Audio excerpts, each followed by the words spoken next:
Welcome back. Part of the process has already been completed, and we have downloaded several articles on our topic area from scientific publications and journals. We are now going to use those articles inside of our Pro account. We are going to go to the Attach area. You'll notice that there are no longer stated limits. We're going to attach the articles. With our Pro account toggled on, we're now going to ask Perplexity to summarize each of the articles and to provide one joint set of conclusions. We are now going to click Enter. And we're going to allow Perplexity to complete its summarization and complete our requests. And Perplexity provides a summary of each article. It also provides a summary of all of the articles together.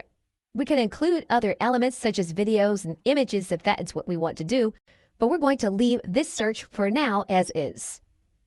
Okay, so thanks, and I will see you in another video.